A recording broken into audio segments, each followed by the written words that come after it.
What's up? Welcome back to my channel, or for the first time if you're new, I'm Sylvan, and today I'm going to be reacting to Trigger's character demo, Special Rescue. I'm very excited to get into this. I've been expecting it to come out, and I'm just excited to see what we have in store for Trigger. So I won't delay things any further. Feel free to like and subscribe if you enjoy the video, leave a comment on your thoughts, and let's get into this.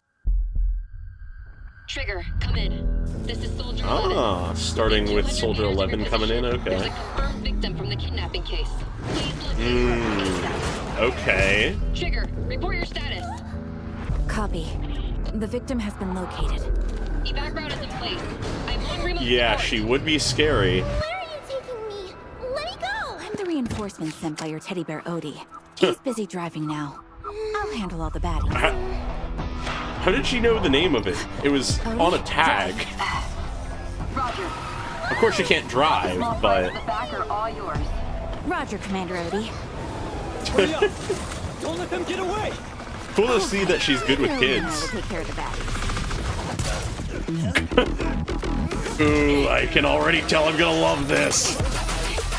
Oh my god. Close quarters gunfight in cars. Hell yeah. Sure. This one's all yours. Wow. Oh, not from here. But from here, you can fire something really powerful. Uh-huh. Ooh. God. I'm loving this so much. Ooh, the flash of red. I love that. Jeez. Her enhanced senses really do help her. She's fucking like surfing on a piece of a car. Oh my god.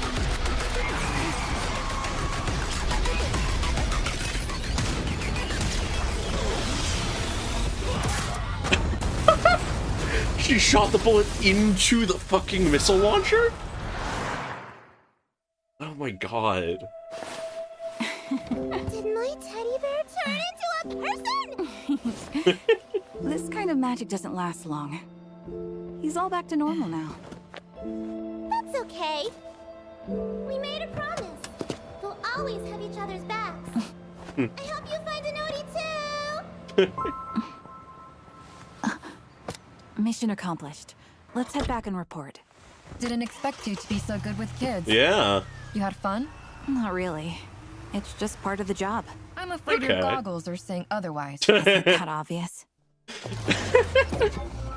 Hell yeah. I love that. That's really, really good. This really is just a solid non-stop fight scene, and I am really happy for that. But before the fight scene gets properly started, we begin by establishing the scene with the child that Trigger comes and saves. We start on a shot of Odie, her teddy bear basically, but it's also a backpack, which is sort of neat. But for context of what is going on, we learn that Trigger and Soldier 11 are on some kind of mission to presumably save a victim of a kidnapping case, as it says, being this child. She clearly is very afraid. She doesn't necessarily even know what's going on. Her only solace is in her stuffed toy, and it gets worse when an ethereal arrives. But before the ethereal can hurt her, Trigger appears, defeats it with ease, and spots the girl. In her initial appearance here, we have a perspective akin to what the kid would be seeing, of Trigger looming over her, this big gun with a blade attached to it, large and menacing in front of her. The red light on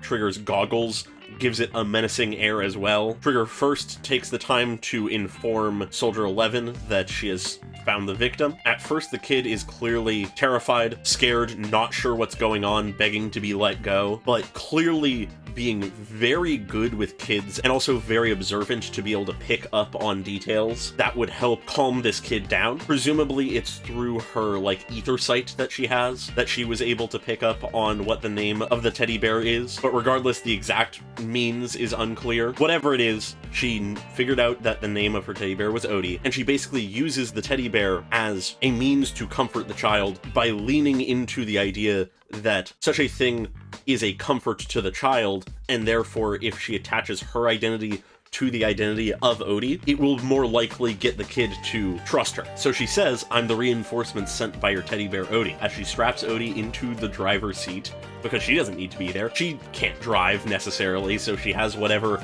autopilot setup there is. So she's just leaning into this idea that Odie the teddy bear is this big hero who is saving the kid, and Trigger is just here to help. She even says as much, saying that he's going to be busy driving now, as she assures that she'll be handling all of the bad guys. The kid is clearly not entirely sure if she should trust what Trigger is saying at first, but as cars from presumably the kidnappers begin to drive up, she notices, has the car activated, saying "Odie, drive," to continue the illusion. We can overhear on her comm that it's just Soldier 11, who can't be heard by the kid, obviously, so is just playing along, and this immediately makes the kid excited and more trusting and happy, because to them, as far as they can tell, their teddy bear is driving the car. But as the kid suddenly is in much better a mood, Trigger's attention is already on what Soldier 11 is telling her about, being the kidnappers who are approaching, and then it's here where we enter the entire fight scene, which I want to go through fairly thoroughly because I just really like understanding exactly what's going on at all of these points. So she starts, she's not buckled in or anything, but she's sitting in the passenger seat of this car with the pistol that is the detachable part of her bigger rifle. She quickly whips it around, shoots through the window of the car into the other car, which this guy had already opened the door to get a clear shot, but he gets hit dead on the forehead, sending him back. This guy moves over to take his place as the gunman, and behind him, we can see that there are two guys other than the one that got knocked back. This car is packed, and we don't even see the front seat. But as he comes forward towards the camera to the extreme, until we just are seeing his eyes and the glasses, we cut to essentially his perspective, as Trigger, legs first, jumps through the window of the car in a leaping kick, basically, passing by the camera, and then we do this interesting trick where she's already moving out of the car. We can clearly see that she's out of the window of the car, but then on the next cut, she's still in the car. We've changed what shot we're looking at so that we can see the guy from before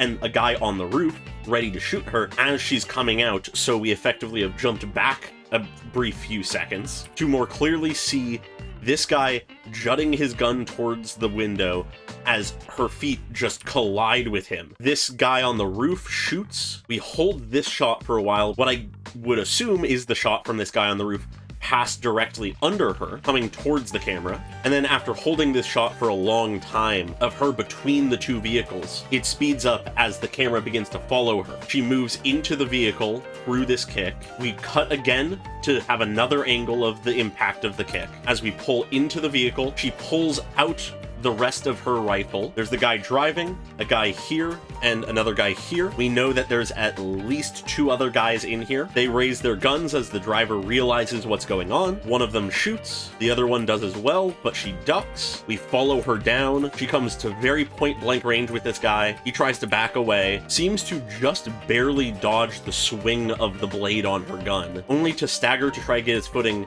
as she swings around in a full kick.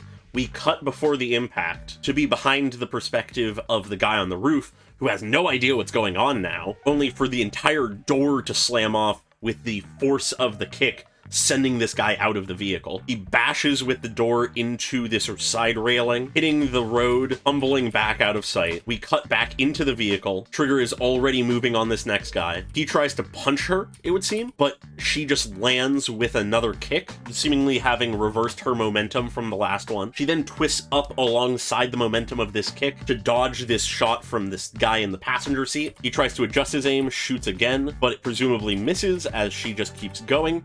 Hits him in the face.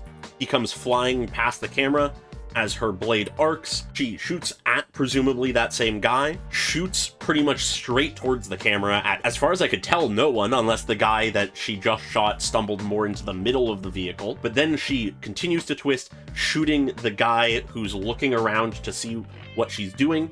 He's the driver. Can't really stop her as she shoots him. We then swap perspectives again to be outside the vehicle, looking in through the windshield, seeing that 3 shot again, I'm pretty sure is what that is. But then the guy on the roof shoots down as she shoots up through the roof, knocking him off his feet, stumbling and thrown off the vehicle, dropping his gun. We jump back into the car, continuing her twist as she grabs this guy in the back by the neck with her legs, flipping him around. Her sheer mobility is insane. Twisting him around, throwing him out towards the camera, which is out of the vehicle. We cut to have a low shot as the door opens to show him falling out and hitting the pavement. We can see that he's barely hanging onto the car from just his legs, presumably. His hands stumbling across the pavement, trying to keep up to not fall out completely. He grabs the door. We cut to be behind him, as when he finally is pulling himself back into the car, he is met with the sole of Trigger's boot slamming into his face, causing him to actually bleed out the nose, and resulting in him falling off screen. We pull out from the shot. He presumably has fallen properly out of the car now. We see the kid looking through the back window at what Trigger was just doing, and having dealt with all the immediate threats, Trigger tosses up just some ammo for her gun as the kid excitedly goes, "I want to fight the baddies too." Trigger catches and slams the ammo into her gun. The guy who she just kicked is seemingly actually still just dangling out of the car, and in response to the kid, she just pulls the guy up, slamming his head into the window of the other car, meaning he'd be dangling between the two vehicles. There is the question of who's driving the car that Trigger is in currently, given that she shot the driver, but it's fine, it can be just coasting. Trigger leans over the vehicles as well, leaning into the guy, initially sort of spooking the kid, but then she just starts punching the guy in the face. But then Trigger looks up at something off screen. We cut to see that one of the other cars is moving in. A lot of the guys are even jumping onto the vehicle that the kid is in. We have 4 guys here initially. We have 2 that were already on the roof, one of which has already jumped onto Trigger's vehicle, one climbing onto the roof as well, and another that's just hanging off the side with a gun. We see the other one that was already on the roof and the one hanging on the side also jump on, but the kid hasn't really noticed this, so the kid is still excitedly looking at Trigger going, "Ooh, can you shoot lasers?" seeing the like glowing lights on her mask. And she, completely unperturbed by what's going on the roof, goes, "Oh, not from here." We briefly see the guy that was pushed into the other car falling back into this one as she directs the kid's attention to something on her belt. We emphasize it as she says, "But from here, it can fire something really powerful," putting a lot of emphasis on how powerful it's going to be. And as she's saying this, we get a brief shot of the 3 guys already on the roof aiming their guns down at where she's gonna come up from, presumably. And then we cut back to the 3 guys on the roof. We can see that the car that she dealt with is beginning to lag behind. Makes sense, there's no one driving it. Presumably that means that Trigger was just like hanging on to the side of this car now. As she moves upward, we follow upward with her motion. They aim up, try to shoot her. We follow their bullets up, going up her leg camera-wise, before she once again mid-air twists, parrying the bullets with her gun. She just twists again and again in mid-air until she lands in this pose and then dives down towards them. She goes past the camera, more shots come at the camera as she goes down past the camera into view. She continues parrying the shots, twisting in midair. We cut to this downward shot behind these 2 guys. She's continuing to parry. How exactly she takes them down is not exactly clear. Whether she parried the bullets back at them or shot at some point, that is unclear, but they drop as she lands. More shots fired from not anywhere clear even. She swings her blade around as we get this brief shot of just all of the bullets hanging in the air as they fall. Before we cut and speed back up, the guys that she just took down falling down. We see these 2 other guys jumping on. It's not exactly clear where the 3rd guy that was on the roof went. He's sort of missing, but this guy jumps across as the other one aims at her. We cut up to a close-up of her as she slams the blade of her gun into this guy, sending him flying, continues to twist around as the camera moves around her, aims her gun, fires at, I guess, the 2nd guy who at this point had jumped across. We didn't see that though. Someone else shoots off screen,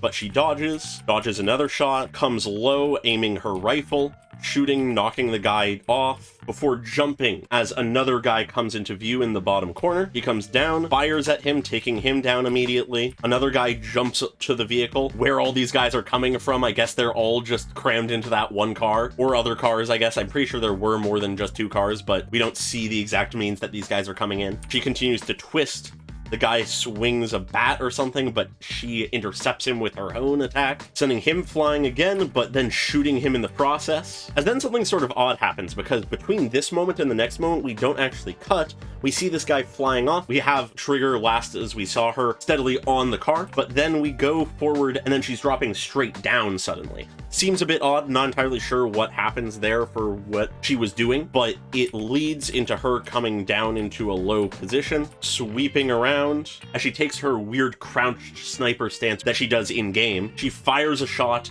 It has this dramatic red streak of color to emphasize it, which I really like. And we see that shot completely take this one guy out. There's another two next to him, but we follow this guy as he goes down, slamming into the top of this car. Seeing now more horizontally these other guys shooting at Trigger. We then cut to see her dodging and weaving the gunshots. That guy was not aiming at all. Another guy is coming out from inside the car. There has to be more than just the one car we saw earlier. She's continuing to parry a ton of shots from them as she leaps forward, crouches down, facing away from them, jumps up, while in midair shoots directly down at the guy coming out of the car, knocking him out of commission. She twists around. She loves that twist move. She's a fucking whirlwind of a combat style. She lands as they fail to shoot her, and then we cut closer to her as a red streak preemptively comes on screen until her gun is in line with the streak, aimed at this one guy, and then she fires, taking him out. We then cut to a different shot. A red streak once again appears, her other gun aimed in line with it. She fires, taking out this guy that was barely in shot. And before we move on from these red streaks, I want to acknowledge something about them which I actually find interesting. Though it is very much a aesthetic thing first and foremost, the fact that these red lines appear and then she aligns her guns with them makes me think that maybe this is an attempt to show us something about her enhanced senses, the way she sort of sees things, the reason she's such a good marksman, a good sniper, is because she can almost feel the angle and line that she needs to shoot down to hit someone before she's even lined the shot up. Potentially the case, might just be a random thing that isn't intended, but I sort of like it conceptually. But then we move to the next shot where she just aims down at the guy who's driving this car, who seems to already be aiming upward to try to shoot her through the top of the car, but she's faster, shoots him, taking him out. We see the GPS or whatever of one of the cars as she notices someone firing something from far behind, which turns out to be a missile that crashes into one of the cars, causing a big ol' explosion, resulting in this vehicle being overturned, one of the doors falling off, but Trigger just lands on the door, grabbing hold of the vehicle with the kid in it, and just surfs the door as she pulls herself towards the window with the kid, saying, "Cover your eyes, this next part's not for kids," as if any of this should have been witnessed by a child, but, still, showing that she's caring about the kid still. But as another missile shoots, it misses. The car swerves. She gets onto the hood of the car, reloads as bullets fly by, and just on the hood of the car, she fires a bullet and it goes into the missile launcher, presumably puncturing the missile inside, causing everything to explode, the entire vehicle being destroyed with all the people being fucked up. And one interesting thing that I actually had to go back to check, it seems like what actually happens here is the entire car swerves around to let Trigger get this shot, but then rather than just continuing to back up, starts moving towards the vehicle that has the missile launcher. Because after the explosion, the vehicle with Trigger on it just moves through. She's casually sitting on the top of the vehicle. But then after that, we come to the perspective of the kid, and the fight is over, so I'm not going to be as granular anymore. But we are in the perspective of the kid, seeing that Soldier 11 has taken the place of where Odie was. And given everything that's happened today so far to the kid, honestly, sort of reasonably, the kid goes, "Did my teddy bear turn into a person?" Soldier 11 doesn't really acknowledge the kid. Trigger just holds up Odie and just basically says, "This kind of magic doesn't last long," referring to how Odie was driving the car. She offers Odie back to the kid, and the kid goes, "Oh, it's okay. We'll always have each other's backs," as the kid puts it onto her back as a backpack. Nice little bit of symbolism with the promise being made, because they're literally back to back. And I find the line, "I hope you find an Odie too," very interesting, because it could just be sort of nonsense kid stuff, but I feel like it also maybe could be pointing to something about Trigger, maybe. Something about her needing someone to back her up, support her, protect her, maybe even. Given her capability and skills, and the way she's been portrayed so far in general, she doesn't really seem like the kind of person who needs another person's help massively, but it could very much just be sort of a line not actually intending to mean something, or it could be referring to just the idea that Soldier 11 is her partner, and the people in Noble Squad are her partners, and they have each other's backs. Maybe. I'm not entirely sure. I just find it an interesting line. But as the kid goes off, Trigger gets a little more serious, turns to Soldier 11 and goes, "Mission accomplished. Let's head back and report." As Soldier 11 then responds just by saying, "Didn't expect you to be so good with kids," and then asks if she had fun, which we go to a black screen as we finish out the trailer with Trigger saying, "Not really, it's just part of the job," trying to play it off as she's just doing her job. But though we can't see it because it's just a black screen, Soldier 11 informs us and Trigger that "I'm afraid your goggles are saying otherwise," showing us that Trigger did in fact have fun helping this kid. Now, the interesting thing is, it's hard to necessarily say what piece of this she had fun with. Was it the fact that she was able to save a kid? Was it the actual interactions with the kid? Was it being able to show off to the kid that she is a super capable badass? Or was it just the capacity to make this kid happy in general? It's not entirely clear, but it does emphasize that Trigger is not just like someone who's unemotional or anything. She does have fun and enjoy her job, at least in cases like this. But that is the end of the trailer. I know I got real granular about the fight scene, but I just was curious to see what was going on. I like to see where things do line up and can be tracked, and where logistically things sometimes sort of fall apart for the sake of visuals and cool action. But yeah, this is a very, very fun demo. I really like it. It's really cool. We haven't had a singular, just big fight scene of a demo in a while, honestly. I'd say probably the last one that was just a truly non-stop fight scene rather than like a blend of things was probably the like middle portion of Caesar's demo. Miyabi's had a lot of good fight scene stuff, but that was like blending art styles and stuff, so it's sort of in its own realm to a degree. But yeah, I really enjoyed this, but don't necessarily have too much more to say about it, so I will end things here. Feel free to like and subscribe if you enjoyed the video, leave a comment on your thoughts, and I hope you all had a great day. Goodbye.